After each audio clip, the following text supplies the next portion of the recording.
नमस्कार, आपका अखबार के इस अंक में आपका स्वागत है। मैं हूं प्रदीप सिंह। कोई पहलवान अगर कुश्ती शुरू होने से ठीक पहले अखाड़े से निकलकर भाग जाए तो आप क्या कहेंगे? राजनीति भी एक अखाड़ा है, खासतौर से चुनाव के समय। और चुनाव के समय ही नेता की लोकप्रियता की, उसके प्रभाव की, उसके पॉलिटिकल कैपिटल, राजनीतिक पूंजी उसके पास कितनी है, इसकी परीक्षा होती है।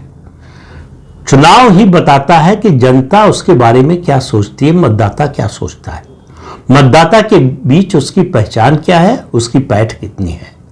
इन सब बातों का फैसला, इन सब बातों का निर्णय चुनाव के समय होता है। और चुनाव के समय अगर कोई नेता चुनाव के मैदान से भाग जाए तो आप समझ लीजिए कि उसको अपने आप पर ही विश्वास नहीं है। ऐसा नेता राजनीति क्या करेगा? पहली बार पार्टी बनाकर चुनाव मैदान में उतरने वाले थे प्रशांत किशोर। कई महीने से ढिंढोरा पीट रहे थे कि राघोपुर से चुनाव लड़ेंगे विधानसभा का, और वहां से तेजस्वी यादव विधायक उनके खिलाफ लड़ेंगे।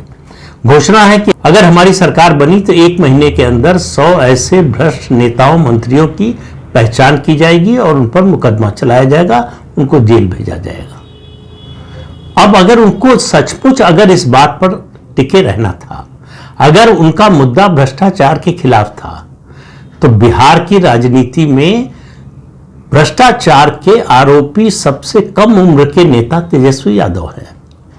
अभी 2 दिन पहले ही तो दिल्ली की अदालत ने उनके पूरे परिवार के खिलाफ चार्जेस फ्रेम कर दिया, आरोप तय कर दिए हैं। जमीन के बदले नौकरी, इस भ्रष्टाचार में जब उनके पिता रेल मंत्री थे तब यह हुआ, और उसमें चार्जेस फ्रेम हो गए। और हो सकता है कि चुनाव खत्म होते थे, नतीजा आने के बाद तेजस्वी यादव और उनके परिवार के कई लोग जेल भी पहुंच जाएं। तो प्रशांत किशोर के सामने एक सुनहरा मौका था कि देखिए, हम प्रतीक बना रहे हैं तेजस्वी यादव को भ्रष्टाचार का। अदालत ने प्रथम दृष्टया मान लिया है कि ये भ्रष्टाचार में लिप्त थे और इनके खिलाफ चार्जेस फ्रेम कर दिए हैं। तो मैं भ्रष्टाचार के खिलाफ लड़ाई के रूप में ये चुनाव लड़ूंगा। लेकिन वो तो चुनाव मैदान से ही भाग गए। तेजस्वी ने जैसे ही नॉमिनेशन किया, उन्होंने कहा हमारी पार्टी ने तय किया है कि संगठन का काम मैं देखूंगा, नहीं तो संगठन का काम प्रभावित होगा। अब इससे ज्यादा लचर कोई तर्क जो है कोई नेता नहीं दे सकता चुनाव न लड़ने के लिए।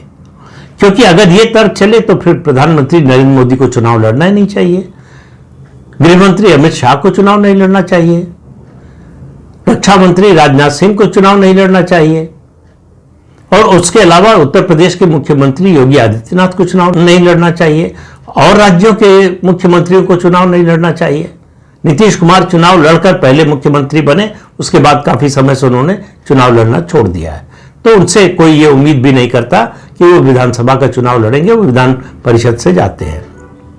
हालांकि मेरा मानना है कि कोई भी मुख्यमंत्री या प्रधानमंत्री उसको सीधे जनता से चुनकर आना चाहिए, चाहे विधानसभा का सदस्य की बात हो, चाहे लोकसभा के सदस्य की बात हो।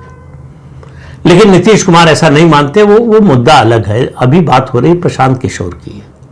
इतनी बड़ी बड़ी उम्मीदें जगाकर पहले कहा कि हम जाति की राजनीति नहीं करेंगे, और मुझे लगता है कि इस चुनाव में सबसे ज्यादा अगर जाति की कोई बात कर रहा है तो वो प्रशांत किशोर कर रहे हैं। भ्रष्टाचार की बात कर रहे हैं, लेकिन ये नहीं बता रहे कि इतना पैसा जो खर्च कर रहे हैं कहां से आ रहा है। कहते हैं कि जिनके लिए काम किया उन्होंने हमको पैसा दिया, हो सकता दिया हो, कोई इससे इनकार नहीं कर रहा है। लेकिन सवाल उठने पहले ही चुनाव में अगर आपके बारे में, आपकी नीयत के बारे में सवाल उठने लगे तो आप समझ जाइए कि लोग आपके बारे में क्या सोचते हैं। और प्रशांत किशोर जो ये भाषा बोल रहे हैं कि जो है 1 महीने में 100 लोगों की पहचान करेंगे, भ्रष्ट लोगों की, उनको जेल भेजेंगे, मुकदमा चलाएंगे। आपको याद आ रहा होगा 2012-13 के अरविंद केजरीवाल का, वो भी इसी तरह की भाषा बोलते थे। लेकिन दोनों में एक बुनियादी फर्क है। अरविंद केजरीवाल एक आंदोलन से निकल कर आए थे। यह अलग बात है कि आंदोलन का नेतृत्व वो नहीं कर रहे थे, अन्ना हजारे कर रहे थे। भ्रष्टाचार के खिलाफ ही आंदोलन था। और अरविंद केजरीवाल सत्ता में आने के बाद भ्रष्टाचार के खिलाफ कोई कदम उठाना, काम करना तो दूर की बात है, पूरी पार्टी भ्रष्टाचार में डूब गई। खुद जेल चले गए, जेल गए, इस्तीफा देना पड़ा, और उसके बाद चुनाव हार गए, वो हार गए, उनके उप मुख्यमंत्री हार गए, उनके बहुत सारे विधायक हार गए। कितने उनके विधायक मंत्री जेल गए उनके 10 साल के शासन में, उसकी गिनती करना मुश्किल है। इतनी सी छोटी सी पार्टी, उसमें इतना बड़ा भ्रष्टाचार, अभी तक मुकदमा चल ही रहा है। और इसी तरह से आरजेडी के बारे में तो बिहार क्या पूरे देश में किसी को कोई शक नहीं है। लालू प्रसाद यादव जो सुप्रीमो है, उन पर भ्रष्टाचार का मामला साबित हो चुका है, वो सजा याफ्ता हैं, चारा घोटाले में जेल जा चुके हैं, अभी भी उनकी सजा पूरी नहीं हुई है, वो जमानत पर रिहा है। जिस दिन सीबीआई तय करेगी कि इनकी जमानत खारिज कराई जाए, उस दिन खारिज हो जाएगी, उनको फिर जेल जाना पड़ेगा। और अब तो परिवार के दूसरे सदस्यों के जेल जाने का समय आ गया है। ऐसे बने बनाए मौके को अगर प्रशांत किशोर छोड़ रहे हैं तो इसका मतलब उनको समझ में आ गया है कि उनकी जमीन नहीं है ये। देखिए, कोई अच्छे से अच्छा खिलाड़ी हो, मैनेजर का काम करता हो या कोच का काम करता हो, वो अचानक एक दिन तय करे कि नहीं अब तो मैं 11 में खेलूंगा, जो 11 खिलाड़ी हैं उनमें खेलूंगा, मैं खेल के दिखाऊंगा, तो वो कभी संभव नहीं होता, दुनिया में कहीं कभी हुआ नहीं।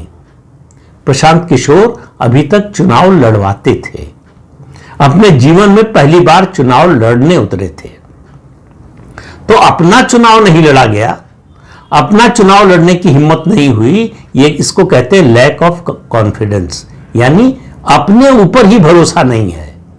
उनको मालूम था कि अगर वो चुनाव लड़ेंगे तो जीतने की बात तो बहुत दूर है, हो सकता है उनकी जमानत भी जब्त हो जाए। तो प्रशांत किशोर का बिहार के विधानसभा चुनाव में मेरी नजर में वही हाल होने वाला है जो 2022 के उत्तराखंड चुनाव में अरविंद केजरीवाल और आम आदमी पार्टी की हुई थी। वो भी उस समय दावा कर रहे थे कि हमारी सरकार बनेगी, मुख्यमंत्री पद के उम्मीदवार की भी घोषणा कर दी थी। उस समय सरकार के खिलाफ, वर्तमान सरकार के खिलाफ एंटी इनकम्बेंसी बहुत ज्यादा थी, लेकिन उसके बावजूद कुछ नहीं कर पाए अरविंद केजरीवाल और उनकी पार्टी।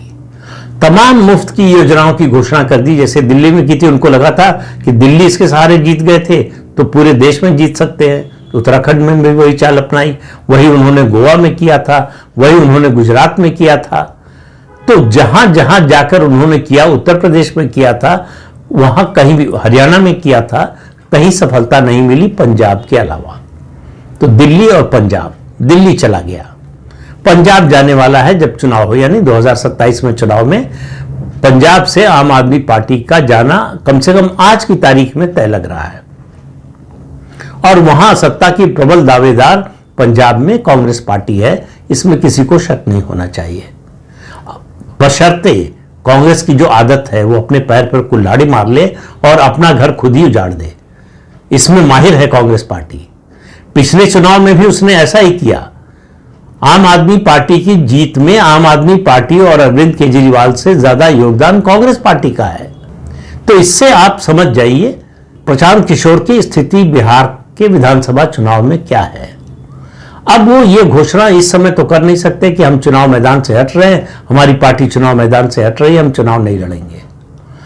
उनकी स्थिति, एक जो बड़ा मशहूर एक शब्द इस्तेमाल होता है चुनावी राजनीति में, वोट कटवा पार्टी।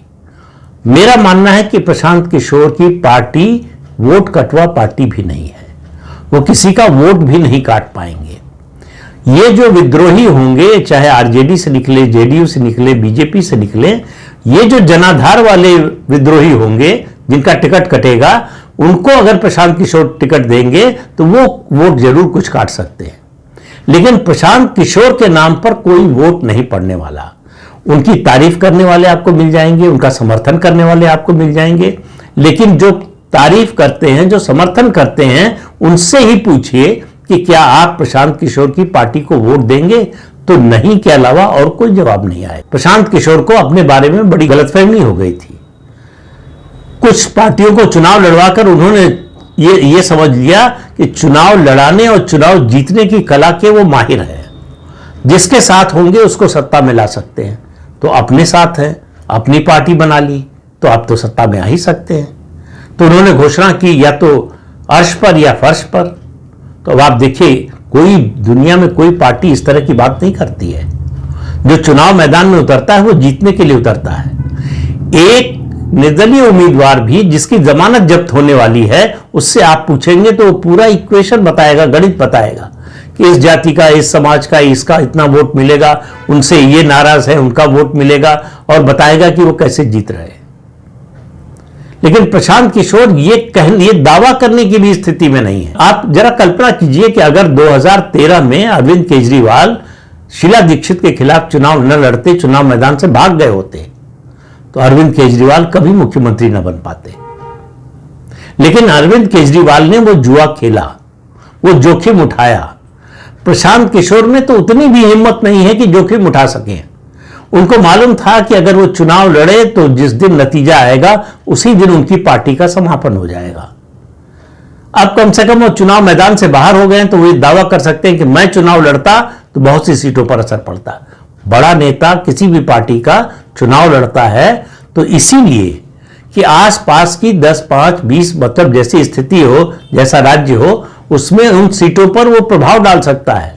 जब 2014 में नरेंद्र मोदी को वाराणसी से, बनारस से उम्मीदवार बनाने का फैसला हुआ था तो ये पार्टी ने ये रणनीति बनाई थी, इस पर विचार किया था और इस पर काफी गहन चिंतन मनन हुआ था कि केवल बनारस की बात नहीं है, पूरे पूर्वांचल और बिहार के बड़े हिस्से पर उसका असर पड़ेगा उनके बनारस से चुनाव लड़ने का, और वो हुआ भी।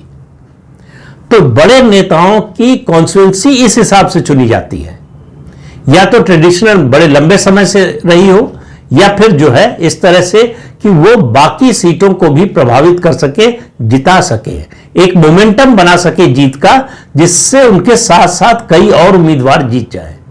यहां तो प्रशांत किशोर खुद ही बात गए, जो पार्टी के सबसे बड़े नेता हैं वो चुनाव मैदान में उतरने को तैयार नहीं है। चुनाव की अधिसूचना जारी होने के बाद वो कह रहे हैं कि मैं चुनाव नहीं लड़ूंगा, और फिर कह रहा हूं कि इतना लिजलिजा तर्क दिया है कि पार्टी ने तय, अरे पार्टी में आपके और कौन है आपके अलावा जो पार्टी तय करेगी? कौन सा पार्लियामेंट्री बोर्ड है जो तय करता है? ये जो टिकट आपने बांटे हैं किसने तय किया है? किसकी और भूमिका थी? तो इसलिए पार्टी ने नहीं तय किया है, आपने तय किया है। आपके आत्मविश्वास की कमी ने तय किया है, आपके हार के डर ने तय किया है, आप मैदान छोड़कर भाग गए हैं। मैच शुरू होने से पहले जब सलामी बल्लेबाज आता है, क्रिकेट की बात कर रहा हूं, आप सोचिए कि सलामी बल्लेबाज किसी भी टीम का वो मैदान में आने से ही मना कर दे, तो उस टीम की हालत क्या होगी? उस टीम के मॉरल पर क्या असर पड़ेगा? हार जीत तो बात की बात है, उनकी पार्टी के जो बाकी उम्मीदवार हैं उन पर क्या असर पड़ेगा? चर्चा होगी जब जमीन पर दूसरी पार्टियों के कार्यकर्ता पूछेंगे, नेता पूछेंगे कि भाई तुम्हारी पार्टी का सबसे बड़ा नेता चुनाव मैदान से क्यों भाग गया? तो प्रशांत किशोर की पार्टी के लोग क्या जवाब देंगे? उनके पास कोई जवाब नहीं होगा, कोई कारण नहीं है। या तो वो पहले दिन से कहते कि इस चुनाव में मैं खुद चुनाव मैदान में नहीं उतरूंगा, मैं केवल चुनाव लड़ाऊंगा, तब तो उनकी बात अलग होती। लगातार कहते रहे चुनाव लड़ूंगा, राघोपुर से लड़ूंगा, जल्दी ही घोषणा करूंगा, जल्दी ही नॉमिनेशन करूंगा, ये सब बोलते रहे, और जब मौका आया नॉमिनेशन का तो भाग खड़े हुए कि मैं चुनाव नहीं लड़ूंगा, पार्टी ने तय किया। अब इससे बड़ा फार्स क्या हो सकता है कि आप किसको बेवकूफ बना रहे हैं?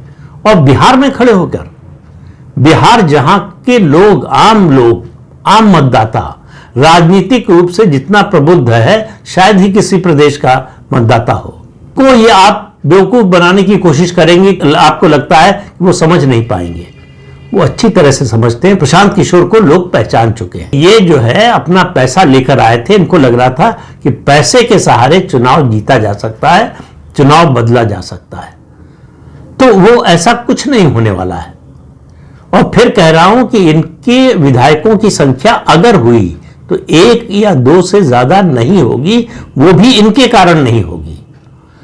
जो जीतेगा उसका अपना जो निजी प्रभाव है उस निर्वाचन क्षेत्र में, उसके कारण होगा। इनकी स्थिति जो है, जो गुजरात में पिछले चुनाव में अरविंद केजरीवाल की आम आदमी पार्टी की थी, जब उनकी 2 राज्यों में सरकार थी, उतनी भी नहीं होने वाली है। इन्होंने सिर्फ इतने दिनों से घूम घूम कर केवल प्रेस कॉन्फ्रेंस की है, प्रचार किया है, प्रचार के माहिर हैं, तो अपने लिए नैरेटिव बनाया कि प्रशांत किशोर बहुत बड़ा फैक्टर हो गए हैं बिहार विधानसभा के चुनाव में, और चुनाव आते आते उनको पता चला कि वो तो कोई फैक्टर है ही नहीं, वो तो हाशिए पर भी नहीं है, हाशिए के बाहर हैं, वो तो मैदान में नहीं है, मैदान के बाहर हैं। तो प्रशांत किशोर डर के मारे भागे हैं, हार के डर से। चुनाव में हार का डर बहुत बड़ा डर होता है नेता के लिए, और प्रशांत किशोर पहले ही मैच में या कहें पहले ही मुकाबले में मैदान से बाहर हो गए हैं, मैदान छोड़कर भाग गए हैं। तो आप लिख लीजिए, प्रशांत किशोर कभी नेता नहीं बन सकते, इनकी पार्टी कभी खड़ी नहीं हो सकती, इनकी पार्टी का ये पहला और आखिरी चुनाव होगा, और आपको 14 नवंबर को ये दिखाई दे जाएगा। तो इस अंक में इतना ही, अगले अंक में फिर मिलेंगे किसी नए मुद्दे के साथ। तब तक के लिए अनुमति दीजिए। आपसे अनुरोध है कि ये चैनल देखिए, शेयर कीजिए, लाइक कीजिए और सब्सक्राइब जरूर कीजिए। नमस्कार।